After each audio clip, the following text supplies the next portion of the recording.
ప్రేమగల మా తండ్రి, కృపగల మా యేసయ్య, మీ పరిశుద్ధమైన నామములకు స్తోత్రాలు. మరొక విశ్రాంతి దినంలో ప్రవేశించి మిమ్మల్ని స్తుతించుకునే గొప్ప భాగ్యాన్ని మాకు ఇచ్చినందుకు స్తోత్రాలు. సజీవుల కదా నాయన నేను స్తుతిస్తారు. మమ్మల్ని సజీవుల లెక్కలో ఉంచినందుకు నేను స్తుతిస్తూ ఉండగా మీ వాక్యం ద్వారా మాతో మాట్లాడి వినగల చెవిని గ్రహించగల హృదయాన్ని మాకు అనుగ్రహించి నీ వాక్యము ద్వారా మమ్మల్ని ధైర్యపరిచి మాలో ఉన్న ప్రతి భయములన్నిటినీ కూడా ప్రారద్వారం నాయన ఎండిన ఎముకలను జీవింపజేసింది నీ వాక్యము గనుక అటువంటి వాక్యాన్ని ఎండిపోయిన మా ఆధ్యాత్మిక జీవితాలు చిగురించేటట్లుగా మీరు కృప చూపించమని యేసు నామమున బట్టి అడుగుచున్నాం తండ్రి, ఆమేన్. Praise the lord. ఈ యొక్క 2025 సంవత్సరం సెప్టెంబర్ నెలలో ప్రవేశించగలిగామంటే అది దేవుని యొక్క కృప. ఎనలేనటువంటి కాపుదల దేవుడు మనకిచ్చి మనల్ని మన కుటుంబాలని నేటికి ప్రభు సజీవంగా ఉంచినందుకు దేవుని నామానికి మహిమ కలుగును గాక.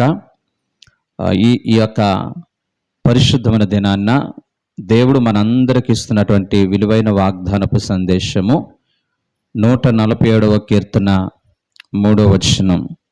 147వ కీర్తన 3వ చరణం. గుండె చెదని వారిని ఆయన బాగు చేయవాడు, వారి గాయములను ఆయన కట్టువాడు. ఈ యొక్క 147వ కీర్తన బైబిల్ పండితుల యొక్క అభిప్రాయాన్ని బట్టి ఇశ్రాయేలు ప్రజలు బబులోను దేశానికి చెరపట్టబడి పోయినప్పుడు వాళ్ళ జీవితాలు వాళ్ళ కలిగి ఉన్నటువంటి పరిస్థితిని బట్టి వాళ్ళు కలిగి ఉన్నటువంటి భయంకరమైనటువంటి అనిశ్చివేతను బట్టి దేవుణ్ణి ఆరాధించడానికి అవకాశం లేనటువంటి పరిస్థితిని బట్టి వారందరి గుండెలన్నీ కూడా చెదిరిపోయి లోలోపల ఒక భయముతో ఒక ఆందోళనతో కృంగిపోతున్నటువంటి అటువంటి పరిస్థితుల్లో ఈ 147వ కీర్తన బైబిల్ పండితుల యొక్క అభిప్రాయ ప్రకారంగా బహుశా ఎజ్రా లేదా జెరుబ్బేబెలు అనేటువంటి వ్యక్తులు రాస్తుండవచ్చు. ఇశ్రాయేలు ప్రజలకి వాగ్దానం ఇస్తూ ఆయన గుండె చెదరని వారిని బాగు చేసేవాడు, వారి మనసుకు వారి హృదయానికి కలిగిన గాయములను ఆయనే కట్టువాడు.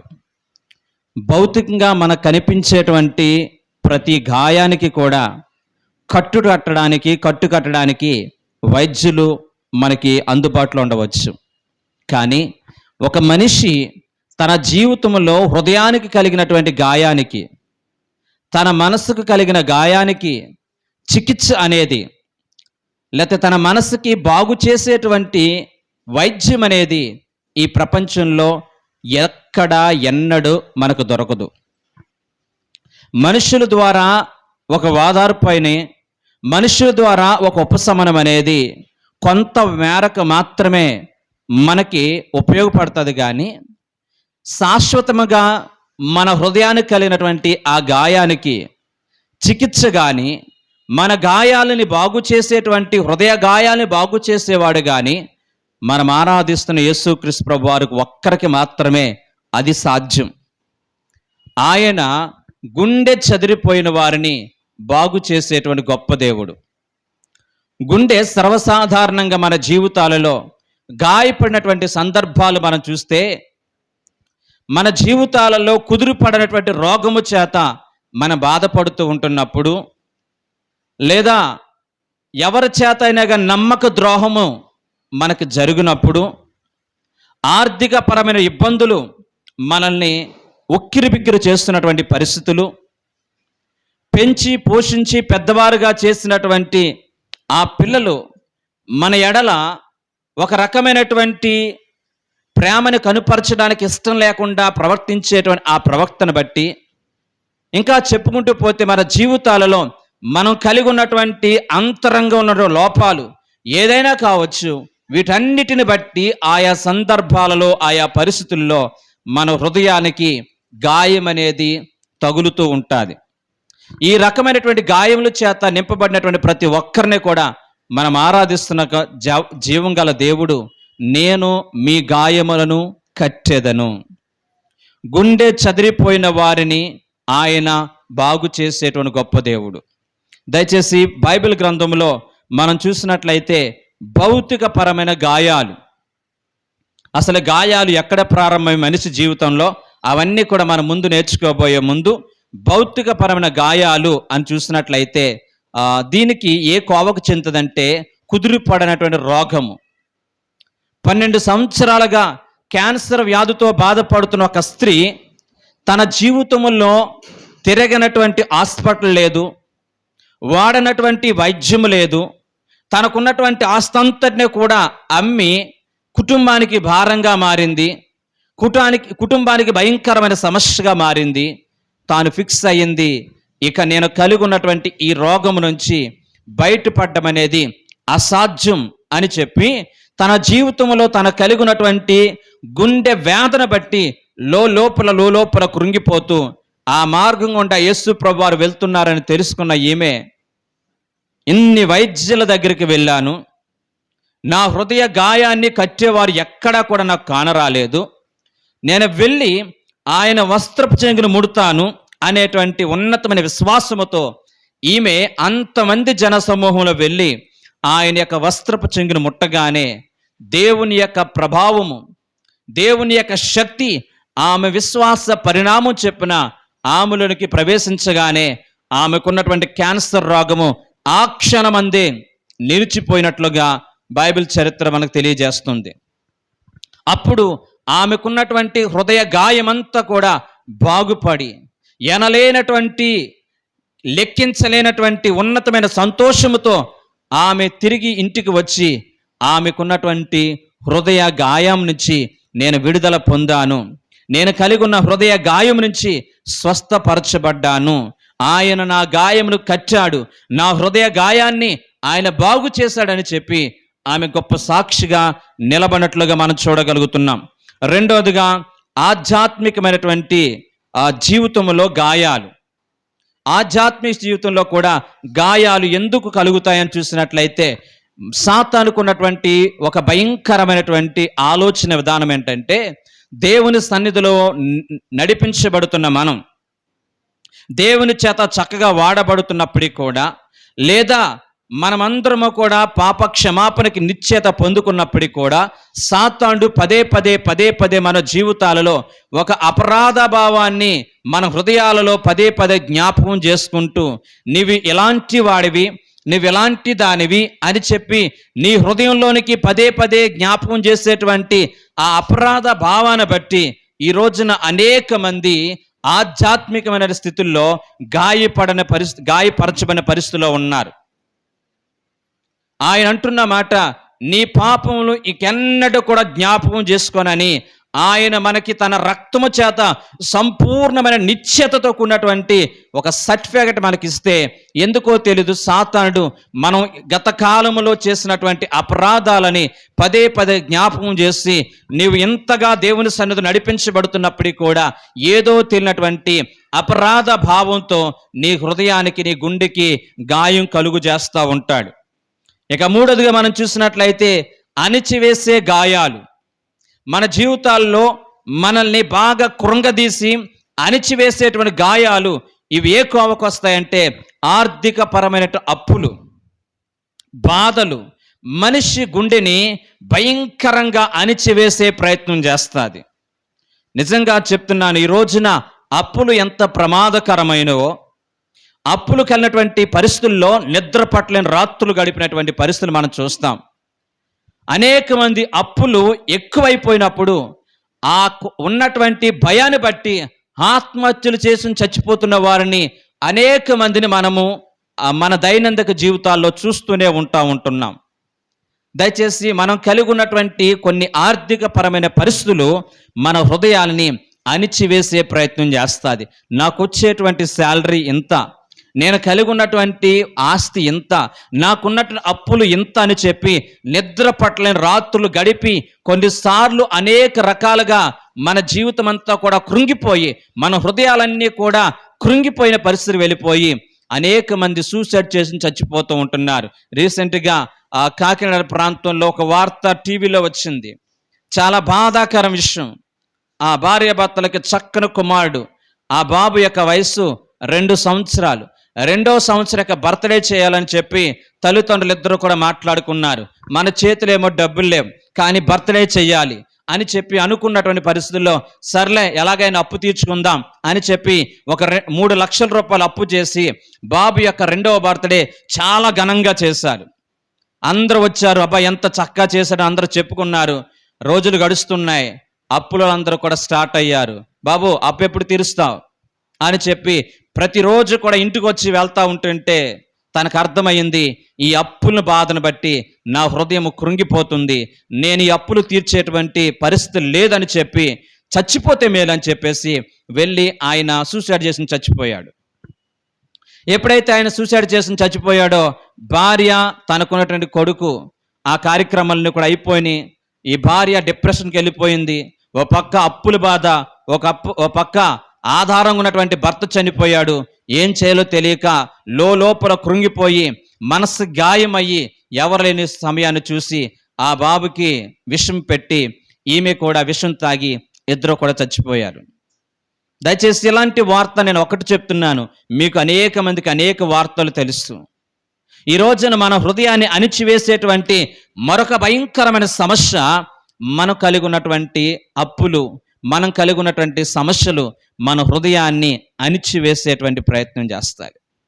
దయచేసి అలాంటి వ్యక్తుల్ని కూడా మనం ఆరాధిస్తున్నటువంటి జీవం గల దేవుడు విడిపించి ఉన్నతమైన స్థితిలో నడిపించిన సందర్భాలు ఎన్నెన్నో ఉన్నాయని మనం గమనించాలి. ఇక 4వది మనం చూస్తే మానసిక గాయాలు. మానసిక గాయాలంటే మనం నమ్మిన వారు, మనం ప్రేమించిన వారు మన జీవితాల్లో ఏదైనా కానీ నమ్మక ద్రోహం చేసినప్పుడు కూడా, మనం అర్థం చేసుకోలేనప్పుడు కూడా మన జీవితాల్లో ఒక రకమైనటువంటి హృదయాలు గాయపరచబడిన పరిస్థితులు వస్తూ ఉంటాయి. ఈ సందర్భాన్ని మనం చూస్తే దావీదు ఆయన రాజు అవ్వడానికి 7 సంవత్సరాల ముందు సౌలు రాజు చేత తరమబడుతూ ఉంటున్నాడు. తనకు అర్థం కాలేదు, నేను రాజుకి నా జీవితంలో కలలోనైనా కానీ కీడు చేయలేదు, ఎందుకు ఈ రాజు నన్ను అపార్థం చేసుకుంటున్నాడు, ఎందుకు ఈ రాజు నన్ను భయంకరంగా నన్ను బాధ పెడుతున్నాడు, నన్ను చంపాలని ప్రయత్నం చేస్తున్నాడు, నన్ను ఎక్కడ కూడా నిలబడనేట్లేదు అని చెప్పి దావీదు సౌలు ద్వారా ఎదుర్కొన్నటువంటి సమస్యను బట్టి లోపల కృంగిపోయాడు, మానసికంగా నలిగిపోయాడు. అనేక మంది దావీదును చూసి నిన్ను సౌలు రాజు చంపేస్తాడంట అని చెప్తూ ఉంటున్నప్పుడు మరింత ఎక్కువ భారము, మరింత ఎక్కువ కృంగిపోయిన పరిస్థితి దావీదు జీవితంలో అనుభవించాడు. ఆ తర్వాత కాలంలో మనం చూసినట్లయితే దావీదు తనతో పాటు ఉన్నటువంటి రాజ్య అధికారంలో అహీతోపేలు అనేటువంటి ఒక వ్యక్తిని తనకి సలహాదారుడిగా పెట్టుకున్నాడు. సలహాదారుడిగా పెట్టుకుని దావీదుకున్నటువంటి మంచి విషయాలు లేదా ప్లస్లో మైనస్లు కావచ్చు, ఏ విషయాన్నైనా కానీ అహీతోపేలుకి అన్ని కూడా చెప్పుకుంటూ ఉండేవాడు. నమ్మకమైన స్నేహితుడుగా ఉన్నాడు దావీదుకి. ఇలా రోజులు గడుస్తూ ఉంటుంటే కొన్ని కుటుంబ సమస్యలు వచ్చినాయి. దావీదు కొడుకైనటువంటి అబ్షాలోము, నేను రాజు అవుతాను, మా నాన్న మీద యుద్ధం ప్రకటిస్తానని చెప్పాడు. అటువంటి సమయంలో నమ్మకస్తుడుగా ఉన్నటువంటి అహీతోపేలు అనేవాడు వచ్చి, అరే ఏం చెప్తున్నా, ఏం మాట్లాడుతున్నా, అది దేవుడిచ్చే అధికారం అని చెప్పి కుటుంబ సమస్యలని సద్దుమణిగేటట్లుగా మాట్లాడవలసిన అహీతోపేలు అనేవాడు దావీదును గూర్చి చెడ్డగా అహీతోపేలు అనేవాడు దావీదును గూర్చి చెడ్డగా అబ్షాలోము దగ్గర మాట్లాడి అబ్షాలోముని ఇంకా రెచ్చగొట్టి కుటుంబ కలహాలు పెట్టి ఒక భయంకరంగా ప్రవర్తిస్తూ ఉంటుంటే దావీదు హృదయం గాయపరచబడింది. దావీదు యొక్క హృదయము ఎంతగానో బాధకు గురయ్యింది. నమ్మిన వారు నన్ను మోసం చేశారు, నా కడుపును పుట్టినవాడే నన్ను చంపాలని ప్రయత్నం చేస్తున్నాడు, అంతేకాకుండా నేను సహాయం చేసిన రాజు నన్ను ఎంతగానో చంపాలని తరుముతూ ఉంటున్నాడు. ఎక్కడ పారిపోయాడో తెలుసా? ఆ గాదు రాజైన ఆకీషు దగ్గరికి వెళ్ళిపోయాడు. ఆకీషు దావీదును చూసి, ఒరే ఒకప్పుడు చాలా మంచోడు కదా, ఒకప్పుడు వీని గురించి చాలా గొప్పగా మాట్లాడుకునేవారు, ఒకప్పుడు వీడికి 10,000 కొలది స్తోత్రాలని చెప్పి వీడి గురించే కదా మాట్లాడారు, ఈడేంటి ఇంత పిచ్చోడైపోయాడు, ఏంటి ఇంత పిచ్చిగా ప్రవర్తిస్తున్నాడు అని చెప్పి దావీదు కలిగి ఉన్నటువంటి ఆ స్థితిని చిరిగిపోయిన వస్త్రాలు చూసి, అక్కడ దావీదు ప్రవర్తిస్తున్నటువంటి ఆ పిచ్చి చేష్టలు చూసి దావీదుకి పిచ్చి పట్టు ఉంటుందని చెప్పి మాట్లాడుతూ ఉంటుంటే, ఇవన్నీ విన్నటువంటి దావీదు యొక్క మనసు ఎంత గాయపరచబడి ఉంటుందో ఒకసారి ఆలోచించండి. ఇవన్నీ కూడా భరిస్తున్నటువంటి దావీదు జీవితంలో ఎన్ని నిద్రలేని రాత్రులు గడిపి ఉంటాడో ఒకసారి ఆలోచించండి. మానసికమైన గాయాలు మనిషి జీవితంలో కొన్నిసార్లు భయంకరమైనటువంటి వేదన గురి చేస్తాయి. ఇక్కడ కూర్చున్న నీవు నేను ఒకప్పుడు అనేక గాయాల చేత, నేను చెప్పిన అనేక భౌతిక పరమైన మానసిక పరమైనటువంటి ఆ గాయాల చేత బాధించబడుతున్న నీ గాయములు, నా గాయములు ఆయన కట్టి నిన్ను నన్ను కూడా ఈ రోజున స్వేచ్ఛగా సంతోషంగా బ్రతికేటువంటి ఉన్నతమైన కృప ఇచ్చాడు. ఈ కృపను పొందుకున్న మనము సమాజంలో అనేక మంది అనేక రకాలైన గాయాల చేత బాధపడుతున్న వారు ఉన్నారు. ఎవరికి చెప్పుకోలేక కృంగిపోయిన స్థితిలో ఉన్నారు. భర్తను బట్టి, భార్యను బట్టి, కుటుంబాన్ని బట్టి కృంగిపోయి నిద్రలేని రాత్రులు గడుపుతున్న వారు అనేక మంది సమాజంలో ఉన్నారు. వారందరికీ కూడా దేవుని యొక్క ఉన్నతమైన ఔన్నత్యాన్ని గూర్చి, ఆయన గాయములు కట్టువాడు, ఆయన గాయములను కట్టువాడు, గుండె చెదరని వారిని ఆయన బాగు చేసేవాడు అనేటువంటి భారము, ఒక ఉన్నతమైన బాధ్యత నీ భుజస్కంధాల మీద పెట్టుకుని ప్రభువుని ప్రకటించే కృప దేవుడు మనందరికీ దయచేయనుగాక. అది మనందరికీ తెలిసినటువంటి వియత్నా యుద్ధం 1955 సంవత్సరం నుంచి 1975 సంవత్సరం వరకు కూడా జరిగినటువంటి ఒక భయంకరమైన యుద్ధం. సోవియట్ యూనియన్ మరియు చైనా మద్దతు కమ్యూనిస్ట్ అంతా కూడా ఉత్తర వియత్నం, అలాగే యుఎస్ఏ అమెరికా దేశము దక్షిణ వియత్నం, ఇవి రెండు కలిసి యుద్ధం చేస్తున్నారు. ఆ టైంలో అనేక మంది, లక్షల మంది సైనికులు చచ్చిపోతూ ఉంటున్నారు. అమెరికాకు సంబంధించినటువంటి ఒక క్రైస్తవ మిషనరీ, ఒక అమ్మాయి, నేను వెళ్ళి గాయపడిన వారిని బాగు చేస్తాను, గాయపడిన వారి గాయాలు కడతానని చెప్పి యుద్ధ భూమిలోకి వెళ్ళి ఆ రాత్రి పగలు గాయపడినటువంటి అనేక మంది సైనికులకి గాయాలు కట్టి కొన ఊపుతున్నటువంటి అనేక మందికి దేవుని ప్రేమని ప్రకటించి వాళ్ళ గాయములు కట్టి బాగు చేసినటువంటి చరిత్ర ఆ అమ్మాయికి ఉంది. దయచేసి దేవుని నమ్ముకున్న బిడ్డలమైన మన జీవితాలలో నీ గాయములు ఎలా కట్టి రోజున స్వేచ్ఛగా బ్రతికేటువంటి కృప దేవుడు ఇచ్చాడో, నీ గుండె చెదరని పరిస్థితుల్లో దేవుని మందిరానికి అడుగుపెట్టి నీ జీవితంలో ఏ విధముగా దేవుడు ఈ రోజున ఇంత చక్కగా ఆనందంగా బ్రతికే అవకాశాన్ని ప్రభు నీకు ఇచ్చాడో, పొందుకున్న ఈ ఆనందాన్ని, పొందుకున్నటువంటి ఈ కృపని అనేక మంది గాయాలు కట్టడానికి నీవు నేను కూడా పూనుకునే వారిగా ఉండడానికి దేవుడు సహాయం చేయను గాక. అయితే మనిషి జీవితంలో గాయాలు అనేవి ఎప్పుడు ప్రారంభమైనవి? అసలు మనిషి ఎప్పటి నుంచి గాయపరచబడుతున్నాడు? అసలు గాయపరచబడ్డానికి కారణాలు ఏంటి అని మనం జాగ్రత్తగా బైబిల్ గ్రంథంలో నుంచి లేఖనాల్ని పరిశీలిస్తే, ఆదికాండము 2వ అధ్యాయము మీకు అందరికీ కూడా సుపరిచితమైనటువంటి వాక్యాలే, మీకందరికి కూడా సుపరిచితమైన వర్తమానాలే. ఆదికాండము 2వ అధ్యాయము 7వ వచనము, అలాగే ఆదికాండం 3వ అధ్యాయము 4వ వచనము, 3వ అధ్యాయం 9వ వచనం. ఈ వచనాల యొక్క సారాంశాన్ని నేను చెప్తాను, మీరు అందరూ కూడా జాగ్రత్తగా వినడానికి ప్రయత్నం చేయండి. దేవుడు మానవులు సృష్టించినప్పుడు మానవులు స్వేచ్ఛగా బ్రతకాలి, హృదయాల్లో చీకు చింతు లేకుండా నన్ను మాత్రమే ఆరాధించుకుంటూ బ్రతకాలి, ఎప్పుడు కూడా వాళ్ళ ముఖాలలో చిరునవ్వుతో బ్రతకాలి, స్వేచ్ఛగా నన్ను చేరుకోవాలి, సమాధానంతో నాతో బ్రతకాలి. ఇది దేవుని యొక్క హృదయ అభిలాష. దేవుడు అనుకున్నట్లుగానే అప్పటి వరకు కూడా ఆదాము అవ్వలు దేవునితో స్వేచ్ఛగా మాట్లాడగలుగుతున్నారు, సంతోషంగా మాట్లాడగలుగుతున్నారు. ఏ రకమైనటువంటి కొంచెం కూడా సిగ్గుపడకుండా తండ్రి దగ్గర ప్రవర్తించినట్లుగా వాళ్ళిద్దరూ కూడా ప్రవర్తిస్తూ ఉంటున్నారు. రోజులు గడుస్తూ ఉంటున్నాయి. ఒక రోజున ఈ ఆనందకరమైనటువంటి మనుష్యుల మధ్య ఈ అపవాదైనటువంటి సాతాను కుయుక్తి చేత ఆదాముని అవ్వని మోసం చేశాడు. కుటుంబాల్లో ఒక రకమైనటువంటి చిచ్చు పెట్టే ప్రయత్నం చేస్తాడు. దేవుణ్ణి అనుమానించినట్లుగా చేశాడు. ఇది నిజమా? ఈ పండు తిను దినమున మీరు దేవదూతలు అయిపోతారు. దేవుడు మీరు అలా అవ్వకూడదని స్వార్థముతో మిమ్మల్ని ఆటంకపరుస్తున్నాడు అని చెప్పాడు. అది విన్నటువంటి అవ్వ, ఇది ఎంతవరకు వాస్తవము, నన్ను ఎంతగా ప్రేమించి, నన్ను ఎంతగా ఆదరించి, నా పట్ల ఎంతగా కృప చూపించి, నన్ను తన స్వరూపమందు తన పోలుక చెప్పున సృష్టించినటువంటి దేవాతి దేవుడు నాకేం తక్కువ చేశాడు, మనకేం తక్కువ చేశాడు అని మాట్లాడుకోవలసినటువంటి ఆదాము అవ్వలు సాతాను కుయుక్తి చేత మోసపోయి వెంటనే ఆ పండును తిని దేవుని యొక్క ఆజ్ఞను మీరి వాళ్ళ జీవితాలలో వారు కలిగి ఉన్నటువంటి ఆత్మ సంబంధమైన నేత్రాలు సాతాను చేత దొంగిలించబడినవి. వారు కలిగి ఉన్నటువంటి దేవుని చూసే ఆత్మ సంబంధ నేత్రాలు సాతాను చేత దొంగిలించబడిన వెంటనే వాళ్ళకి అర్థమయ్యింది, మనము దిగంబరులమై ఉన్నాం, మనం భయంకరమైన స్థితిలో మనం ఉన్నాం. దేవునికి భయపడుతున్నారు, దేవుని స్వరానికి భయపడుతున్నారు, పారిపోవడానికి సిద్ధపడ్డారు, ఒకరిని ఒకరు ద్వేషించుకుంటున్నారు.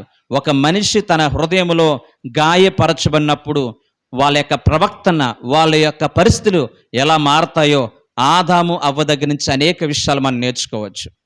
అప్పుడు వరకు కూడా ఆనందంగా సాగుతున్నటువంటి కుటుంబ వ్యవస్థలో ఒక రకమైనటువంటి ద్వేషభావాలు వచ్చినాయి. నీ వల్లే ఈ కుటుంబం ఎలా అయిపోయింది, నీ వల్ల నేను ఎలా చేశానని ఒకరిని చూసి ఒకరిని నిందించుకునేటువంటి పరిస్థితి. దేవుడు వస్తే స్వేచ్ఛగా వచ్చి ఆయన హత్తుకునేటువంటి ఆదాము అవ్వలు చెట్టు చాటుకెళ్ళి దాక్కునేటువంటి దౌర్భాగ్యుని స్థితి ఆదాముకి అవ్వకు వచ్చింది. దేవునికి అర్థమైంది, వీళ్ళ హృదయాలు గాయపరచబడ్డాయి, వీళ్ళ హృదయాలు అపరాధ భావంతో బ్రతుకుచూ ఉన్నారు, నాకు దూరంగా ఉండాలని ఆశపడుతున్నారు, వీరు భయంకర స్థితిలో ఉన్నారని చెప్పి నాకు అర్థమవుతుంది. వీళ్ళ కలిగి ఉన్నటువంటి ఆ సిగ్గును కప్పుకోవడానికి తాత్కాలికమైనటువంటి వాటిని వెతుక్కుంటున్నారని దేవునికి అర్థమయ్యింది. దేవుడు ప్రేమగల దేవుడు, ఆయన కృపగల దేవుడు, ఆయన కోపించునే కృప చూపించే గొప్ప దేవుడు కనుక దేవుడే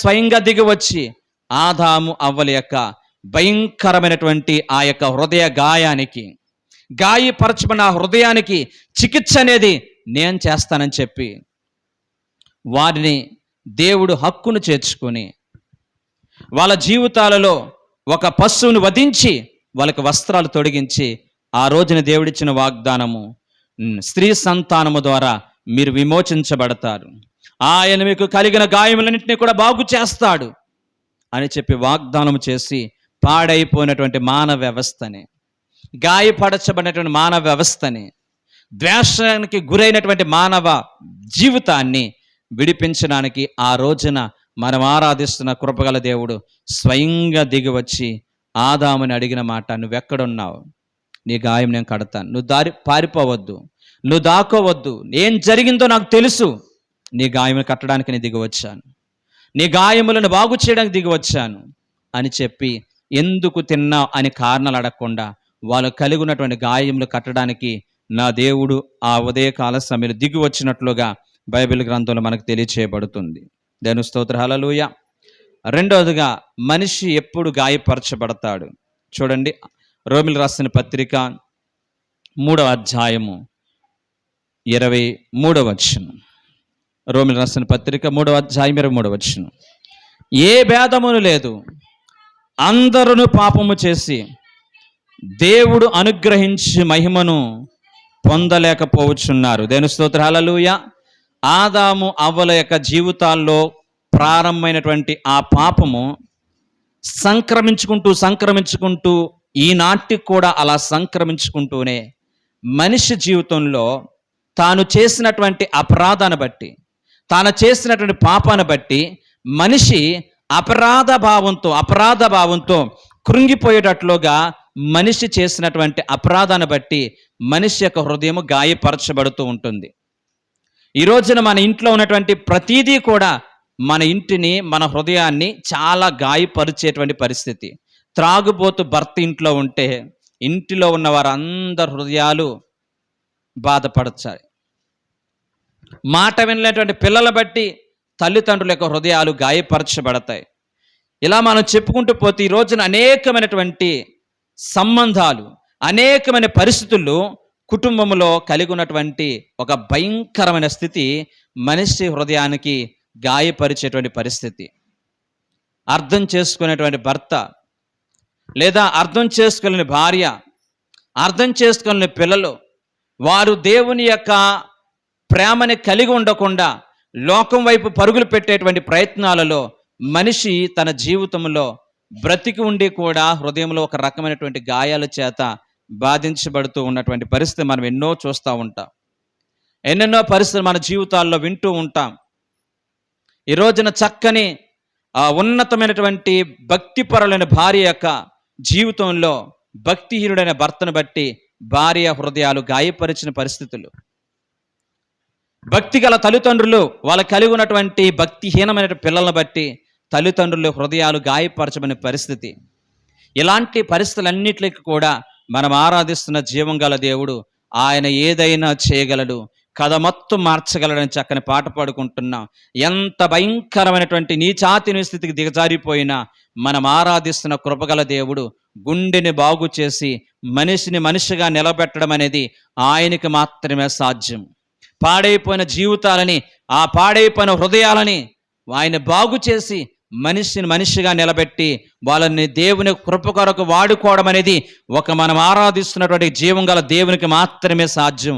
ఆయన మాత్రమే గాయమును కట్టువాడు, ఆయన మాత్రమే గుండె చెదను బాగు చేయగలవాడు. మన జీవితము, మన గతం ఎంత భయంకరమైనదైనా కానీ మనం ఆరాధిస్తున్న జీవం గల దేవుడు గుండెకి చికిత్స చేసి, పాడైపోయిన గుండెకి చికిత్స చేసి మంచి గుండెగా మార్చడం అనేది, మంచి హృదయంగా మార్చడం అనేది ఆయనకి మాత్రమే సాధ్యమైన విషయాన్ని మనం గమనించాలి. తర్వాత మూడోదిగా మనం చూస్తున్నట్లయితే, మూడోదిగా ఒక మనిషి గాయపరచబడేటువంటి పరిస్థితి సమాజం ద్వారా. ఎవరి ద్వారా అండి? సమాజం మనల్ని అనేక పర్యాయాలు గాయపరుస్తూనే ఉంటుంది. ఈ లోకమైన సమాజంలో బ్రతుకుతున్న మన జీవితాలలో అనేక రకాలుగా మనల్ని అనేక మంది వ్యక్తులు గాయపరుస్తూనే ఉంటారు. బైబిల్ చరిత్రలో మనం చూసినట్లయితే హాగరు, అబ్రహాము భార్యకి ఇవ్వబడినటువంటి హాగరు తన జీవితంలో ఎంత గాయపరచబడిందంటే, ఒకానొక సందర్భంలో అసూయ అనేటువంటి పాపం చేత ఈ శారమ్మ హాగర్ని ఇంట్లో నుంచి వెళ్ళిపోమన్నది.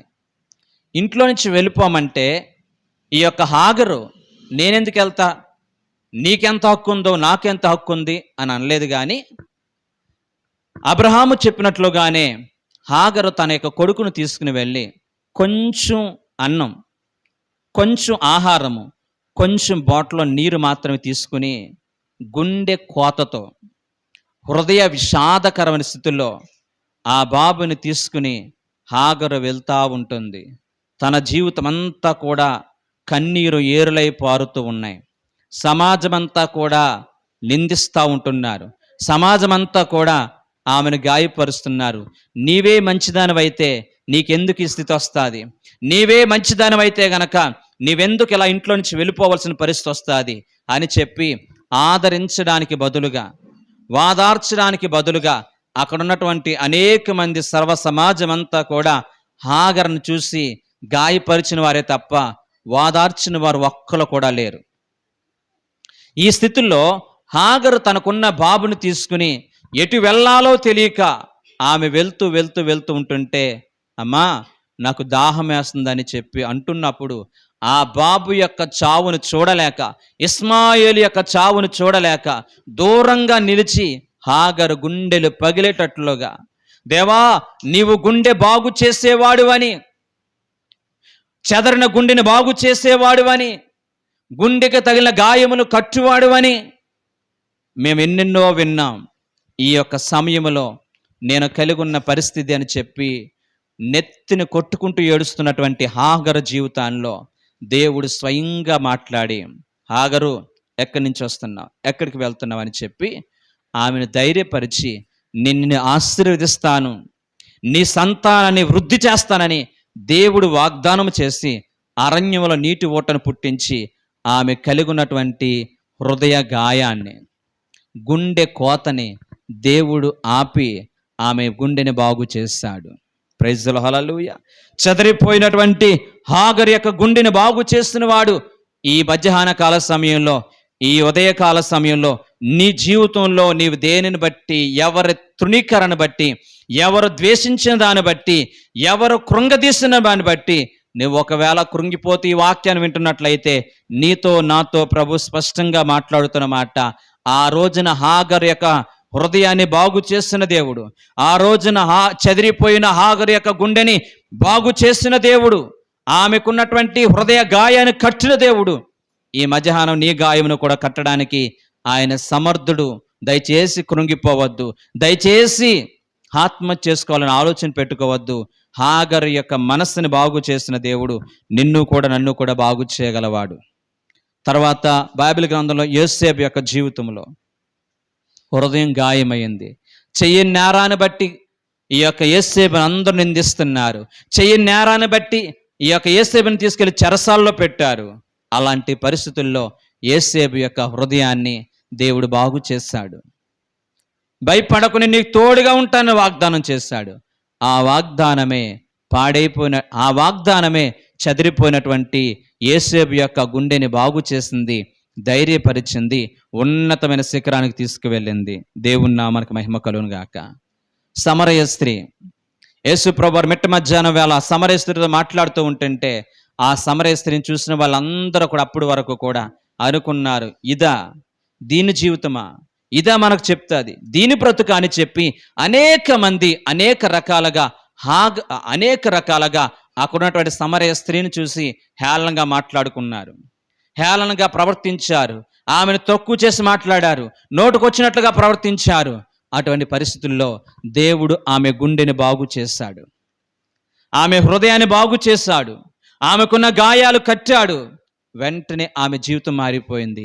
మారిన ఆమె అనేక మంది హృదయాలను కట్టేటట్లుగా ప్రభు వాడుకున్నాడు.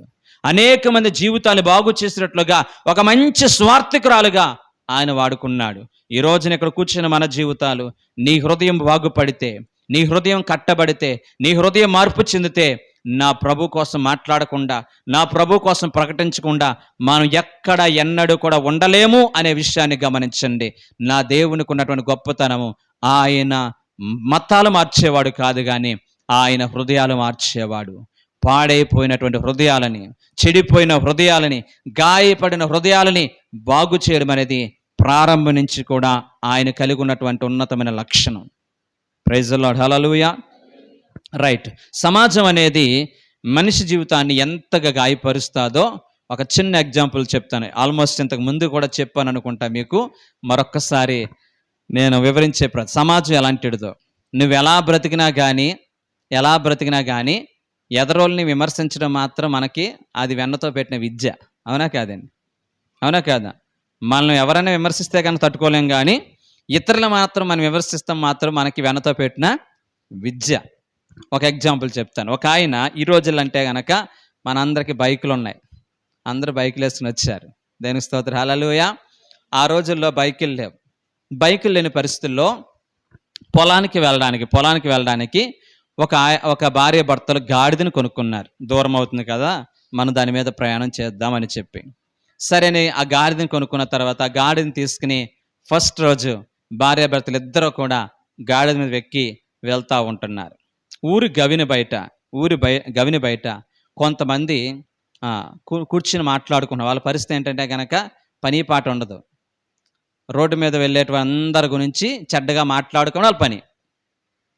అయితే అక్కడ కూర్చున్న వాళ్ళు చాలామంది అన్నారు, ఒరే చూడు, వీళ్ళిద్దరూ కూడా దున్నపోతుల్లా ఉన్నారు, ఆ చిన్న గాడిద మీద ఎక్కి ప్రయాణం చేస్తున్నారు, కొంచెం కూడా జాలి లేదు అని చెప్పి మాట్లాడుకున్నారు.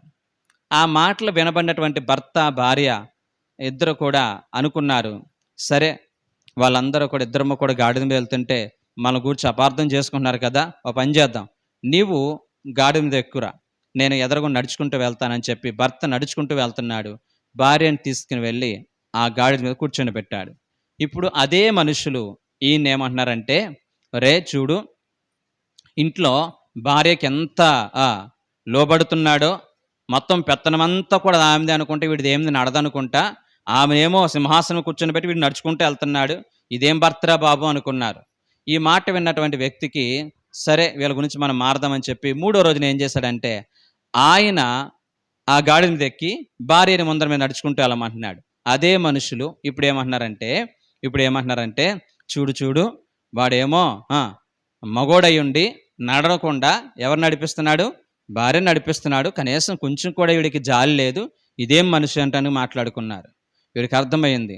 ఇక 4వ రోజున సర్లే ఇంకా మనుషుల కోసం మనం మారాలి అని చెప్పేసి 4వ రోజున ఏం చేశాడంటే, భార్య భర్తలు ఇద్దరు కూడా ఎదురుగుండా నడుచుకుంటూ వస్తున్నారు. గాడిద ఖాళీగా వస్తుంది.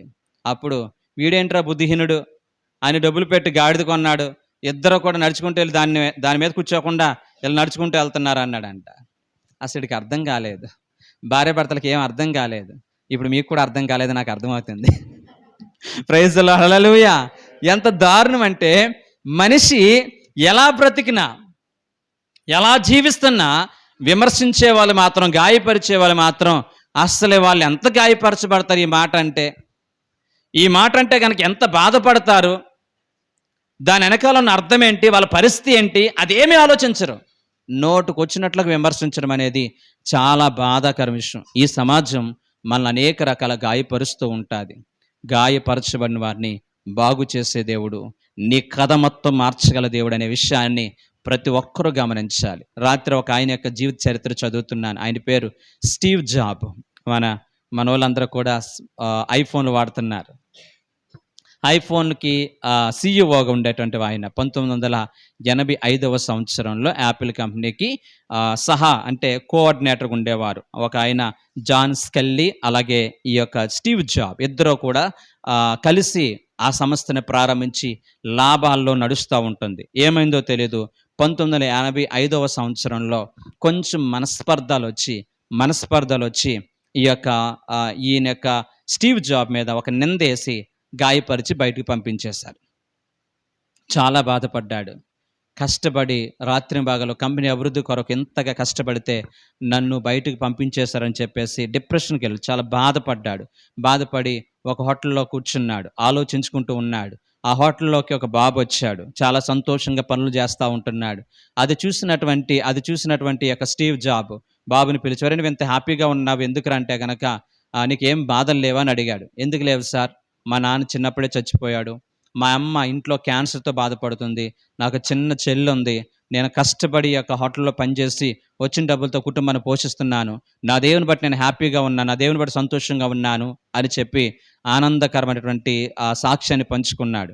వెంటనే అతనికి అర్థమైంది, దేవుని యొక్క ప్రేమలో, దేవుని యొక్క ధైర్యంలో ఇంత గొప్ప శక్తి ఉంటుందని చెప్పి అతడు మంచి ప్రార్థన పరుడు కాబట్టి స్టీవ్ జాబ్ ప్రార్థన చేసుకుని ఆయన ఒక చిన్న కంపెనీ ప్రారంభించాడు. ఆ కంపెనీ పేరు నెక్సెట్ అనేటువంటి నెక్సెట్ అనేటువంటి ఒక సాఫ్ట్వేర్ సంస్థని ప్రారంభించాడు. అతి తక్కువ కాలంలోనే ఉన్నతమైన రీతిలో లాభాలకి పడగెత్తింది, అద్భుతంగా డెవలప్ అవుతూ ఉంటుంది. ఈలోగా యాపిల్ సంస్థ నష్టాల్లోకి వెళ్ళిపోయింది. మరలా స్టీవ్ జాబ్ని వాళ్ళు ఆహ్వానించుకున్నారు. అందరూ కలిసి సాఫ్ట్వేర్ రంగాన్ని ఒక ఉన్నతమైన రీతిలో అభివృద్ధి పదం నడిపించగలిగారు. ఒక శ్రేష్టమైన రీతిలో దానిని అభివృద్ధి పదంలో తీసుకుని వెళ్ళిపోయారు. ఈ విధంగా మనం చెప్పుకుంటూ పోతే స్టీవ్ జాబ్ తన జీవితంలో సక్సెస్ కారణం ఏంటంటే, తన బ్రతుకులో ఎవరు గాయపరిచినా, ఎవరు త్రోసివేసినా దేవుడు బాగు చేయగలవాడు, ఆయన కథ మార్చగలవాడు అనే విశ్వాసాన్ని ఆయన గుండె లోతులు నింపుకొని అద్భుతమైన రీతిలో తన యొక్క సంస్థని ఉన్నతమైన రీతిలో నడిపించుకోగలిగాడు. నేను ఎందుకు చెప్తున్నానంటే, ఈ రోజున చాలామంది ఉద్యోగం పోయినా, వ్యాపారం నష్టం వచ్చినా, కుటుంబ సమస్యలు వచ్చినా, జీవితంలో ఎదుర్కొనేటువంటి మార్గాలు మరణం. దయచేసి లేదు, దేవుడు నీ స్థితిని మార్చగల దేవుడు. ఒకసారి ఉద్యోగం పోయిందా, నీ పట్ల దేవుడు ఉన్నతమైన స్థితిని కలిగి ఉన్నాడు అనేది నువ్వు మోకాలు నీ ప్రభు సన్నిధిలో ప్రార్థన చేయి. నీ కుటుంబంలో జరగకూడని అన్యాయం జరిగిందా, బాధపడకు, నా ప్రభుని బట్టి ఆయన చిత్తాన్ని అడుగు, ఎందుకు నా జీవితం ఇలా జరిగింది ప్రభు అని దేవుడు చక్కని ఆలోచన చెప్పి నిన్ను ముందుకు నడిపించడానికి ఆయనకి మాత్రమే సాధ్యం. దేవునికి స్తోత్రం. హల్లెలూయా. రైట్. మార్క్ శుభవార్త 1వ అధ్యాయంలో కూడా ఒక కుష్టి వ్యాధిగ్రస్తుడు సమాజంలో కృంగిపోయిన పరిస్థితి. ఎందుకంటే బైబిల్ ధర్మశాస్త్రం ప్రకారం ఎవడైనా కుష్టి వ్యాధిగ్రస్తుడైతే వాడికి ఉన్నటువంటి పరిస్థితి ఏంటంటే, వాడు ముఖాన్ని కప్పుకొని నేను అపవిత్రునని చెప్పుకుంటూ తిరగాలి, ఎవరిని కూడా తాకకూడదు, శుభకార్యాలకు వెళ్ళకూడదు. అది వాడి యొక్క పరిస్థితి, కుష్టి వ్యాధిగ్రస్తుడి పరిస్థితి. సమాజం అంతా కూడా గాయపరుస్తుంది. వీడికి కుష్టి ఉంది, దగ్గర చేరనివ్వకండి అని చెప్పి సమాజం అంతా కూడా ఆయన గాయపరుస్తుంది. అలా గాయపరుస్తున్నటువంటి పరిస్థితుల్లో, దేవా నీకు ఇష్టమైతే నన్ను బాగు చేయవని చెప్పి ప్రభువుని అడగగానే, ప్రభు నాకిష్టమే, నువ్వు బాగుపడని చెప్పి వాడి గాయములను, హృదయ గాయములను, శరీరం కలిగినటువంటి గాయములను ఆయన కట్టి ఆయన తన కృపతో నడిపించినట్లుగా మనం చూడగలుగుతున్నాం. దేవుని స్తోత్రం. హల్లెలూయా, హల్లెలూయా. లాస్ట్గా మన జీవితాలలో గాయాలు, ఫస్ట్ సమాజం ద్వారా గాయపరచబడతాం, పాపం ద్వారా గాయపరచబడతాం, మూడవదిగా సాతాను చేత గాయపరచబడతాం, నాలుగవదిగా మనకు మనమే గాయపరచబడతాం. మనకు మనమే గాయాలు తెచ్చుకుంటాం. దీన్నే స్వయంకృత అపరాధము అంటారు. ఏమంటారండి? స్వయంకృత అపరాధం. బెస్ట్ ఎగ్జాంపుల్ ఏంటంటే, నాశనానికి ముందు గర్వం నడుస్తుంది. మనం కలిగి ఉన్న గర్వం మన హృదయాలకి అనేక గాయాలు తెస్తుంది. మీరు గమనించండి, మన హృదయాలు గాయపరచబడుతున్నాయంటే 100% మనం కలిగి ఉన్నటువంటి గర్వం, మనం కలిగి ఉన్న గర్వము మన జీవితాల్లో మన హృదయానికి గాయాలని తీసుకొస్తుంది. ఎగ్జాంపుల్ మనం చూసినట్లయితే నయమానుకి ఎలీషా చెప్పాడు, ఎలీషాతో కనీసం ముఖం కూడా చూడకుండా నువ్వు వెళ్ళి యొర్దాను నదిలో 7 సార్లు ములుగు అన్నాడు. నయమానికి గర్వం వచ్చింది. అని నేను ఎవడనుకున్నాడు వీడు? కనీసం వచ్చి చేతులెత్తి ప్రార్థన చేస్తాడనుకున్నాను, కనీసం బయటకు రాకుండా నన్ను వెళ్ళి ఆ మురికి నదిలో ములగమంటాడా? మా ఊర్లో, మా దేశంలో మంచి నదులు లేవా అని గర్వపడతాడు. నిజంగా ఆ గర్వము ఆయన కలిగి ఉన్న గాయాన్ని విడిపించగలుగుతుందా? విడిపించదు. ఎవడో సైనికుడు చెప్పిన మాటను బట్టి వాడి గర్వాన్ని అణుచుకుని వెళ్ళి యొర్దాను నదులు 7 సార్లు ములిగాడు, స్వస్థపరచబడ్డాడు. మనం కలిగి ఉన్న రోగం, మనం కలిగి ఉన్న గర్వం అనే రోగము మన హృదయాన్ని గాయపరుస్తుంది. ఆ గాయాన్ని నుంచి విడుదల పొందాలంటే ఖచ్చితంగా మన గర్వాన్ని విడిచిపెట్టాలి. రెండవదిగా ఉజ్జియా అయితే అతడు స్థిరపడిన తర్వాత హృదయమందు గర్వించి కుష్టి వ్యాధిని కొని తెచ్చుకున్నాడు. ఒక రాజు ఇప్పుడు ఏం కొని తెచ్చుకున్నాడంటే, తన కలిగి ఉన్న గర్వాన్ని బట్టి హృదయానికి ఒక రకమైన వ్యాధిని కొని తెచ్చుకున్నాడు. కుష్టి అనే వ్యాధిని కొని తెచ్చుకున్నాడు. హామాన్ అనేవాడు అందరూ నాకు మోకరించాలి, అందరూ నాకు నమస్కారం చేయాలి, అందరూ కూడా నాకు ప్రైజాడు చెప్పాలనుకున్నాడు. హామాన్ అనేవాడు ఆ విధంగా ప్రవర్తించిన ప్రవర్తన బట్టి ఉరి స్తంభం ఎక్కవలసిన పరిస్థితి వచ్చింది. దయచేసి ఈ యొక్క ప్రపంచంలో, ఈ ప్రపంచ భూమిలో అనేక మంది గాయపరచబడుతున్న పరిస్థితిని మనం చూస్తున్నట్లయితే, మన జీవితాల్లో మనం కలిగి ఉన్నటువంటి గర్వం మన జీవితాన్ని గాయపరుస్తుంది. దయచేసి ఈరోజు మనం నేర్చుకోవాలి, ఇళ్లలో బ్రతుకుతున్న మన జీవితాలలో ఏది ఎక్కువగా ఎక్స్పెక్ట్ చేయొద్దు, ఏది కూడా ఎక్కువగానే మీరు కోరుకోవద్దు. నేనంటే అందరూ నాకు రెస్పెక్ట్ ఇవ్వాలి, అందరూ నాకు ప్రైజులు చెప్పాలి, నేను వస్తూ ఉంటే అందరూ లేచిపోవాలి, నేను వస్తూ ఉంటే కనుక అందరూ కూడా వంగి నాకు నమస్కారాలు చెప్పాలి. ఇవేవి ఆశించినా మన జీవితాలకి మిగిలేది హృదయ గాయమే. స్వేచ్ఛగా, హ్యాపీగా, రెస్పెక్ట్ అనేది ఇచ్చిపుచ్చుకునేది అని చెప్పేసి సంతోషంగా మనం బ్రతికే ప్రయత్నం చేస్తే నీ హృదయానికి ఏ రకమైన గాయం అనేది తగలదు. దయచేసి కుటుంబాల యొక్క ఫార్ములాని అందరూ గమనించండి. భర్త భార్యను గౌరవించాలే తప్ప భయపడి నమస్కారం చేయకూడదు. హృదయపూర్వకముగా రెస్పెక్ట్ ఇవ్వాలే తప్ప భయపడి రెస్పెక్ట్ ఇచ్చేవారుగా ఉండకూడదు. ఇది వాక్యానికి విరుద్ధమైన సంగతిని ప్రతి ఒక్కరూ కూడా గమనించాలి. అనేక మంది మిషనరీలు, అనేక మంది హృదయ గాయాలు కట్టాలని చెప్పి వాళ్ళ డబ్బుని, వాళ్ళ ఆస్తిని, వాళ్ళ అంతస్తుని, వాళ్ళ కుటుంబాలను త్యాగాలు చేసి అనేక మంది గాయపడిన వారిని బాగు చేయడానికి అనేక మిషనరీలు, అనేక మంది పరిచర్య చేయగలిగారు. దేవుడు అటువంటి కృప మనకు కూడా ఇవ్వాలి. దయచేసి దేవుడు మన హృదయాలు బాగు చేయాలంటే 7 విషయాలు త్వరగా చెప్పి నేను ముగిస్తాను. మొట్టమొదటిది రెఫరెన్స్లు రాసుకోండి, అంతే సమయం ఎక్కువైంది. 2వ రాజులు కానీ 20వ అధ్యాయం 5వ వచనంలో మన గాయములు కట్టబడాలంటే మనం ప్రార్థన చేయాలి. హిజ్కియా మరణకరమైన రోగం వచ్చినప్పుడు హృదయం గాయపరచబడింది. అప్పుడు హిజ్కియా గాయాన్ని బట్టి కృంగిపోకుండా మందిరానికి వెళ్ళి ప్రార్థన చేశాడు, బాగుపడ్డాడు. రెండవదిగా మనం చూసినట్లయితే ఇందాక చెప్పుకున్న నయమాను హృదయ గర్వాన్ని విడిచిపెట్టి విధేయుడై యొర్దాను నదిలో ములిగాడు, స్వస్థత పరచబడ్డాడు. తర్వాత దేవుని యొక్క వాక్యాన్ని మనం ధ్యానించినప్పుడు, నీ వాక్యం నన్ను బ్రతికించేది, బాధల్లో అదే నాకు నెమ్మదినిచ్చేది. హృదయంలో నెమ్మదిచ్చేది దేవుని యొక్క వాక్యాన్ని ధ్యానించడం ద్వారా. నాలుగోది మనం చూసినట్లయితే గనక, దేవుని యొద్దకి హోషేయ గ్రంథం 6వ అధ్యాయం 1వ వచనంలో, మన హృదయాలు బాగుపడాలంటే ఆయన యొద్దకు మల్లుకోవాలి, ఆయన యొద్దకు రావాలి. ఆయనకు దూరంగా ఉంటే మన హృదయాలు బాగుపడడానికి ఆస్కారం ఉండదు. కాబట్టి ఆయన యొద్దకి రావాలి. తర్వాత మందిరం అనుభవంలోనికి మనం రావాలి. మత్తయి శుభవార్త 12వ అధ్యాయంలో కూడా మందిరాన్ని ప్రేమించినప్పుడు నీ హృదయ గాయాలు కట్టబడతాయి. తర్వాత మనం చూసినట్లయితే దేవుని యొక్క మార్గములు నడిచినప్పుడు మన గాయాలు మార్చబడతాయి. దేవుని అందల విశ్వాసం కలిగినప్పుడు మన హృదయ గాయాలు బాగు చేయబడతాయి. ఇటువంటి విశ్వాసాన్ని కలిగి ఉండండి. దేవుడు మనందరినీ కూడా ఈ వాక్యం ద్వారా బలపరచునుగాక. అందరూ కూడా మోకరించి ప్రార్థన చేసుకుందాం. దయచేసి గుండె చదనం బాగు చేస్తానని దేవుడు వాగ్దానం చేస్తున్నాడు. ఏ గాయంతో ఇక్కడ కూర్చున్నావు, ఏ గాయం నిన్ను వెంటాడుతుందో ఒకసారి ప్రభు సన్నిధిలో ప్రార్థన చేసుకుందాం. మహాపరిశుద్ధుడా, ప్రేమగల మా తండ్రి, కృపగల మా యేసయ్య, మీ పరిశుద్ధమైన నామలెక్కలేని స్తోత్రాలు. గుండె చెదరని వారిని బాగు చేసే దేవుడు తండ్రి. నా గాయములు కట్టండి నాయనా. ఏ గాయము చేత నేను బాధపడుతున్నా నీకు మాత్రం తెలుసు, నాకు తెలుసు నాయన. గాయములు కట్టువాడు నీవే తండ్రి. నాకున్న గాయములన్నీ కట్టి నీ సాక్షిగా నేను బాగుపడి అనేక మందిని బాగు చేయడానికి కావలసిన కృప దయచేయమని యేసు నామమున బట్టి అడుగుచున్నాం తండ్రి.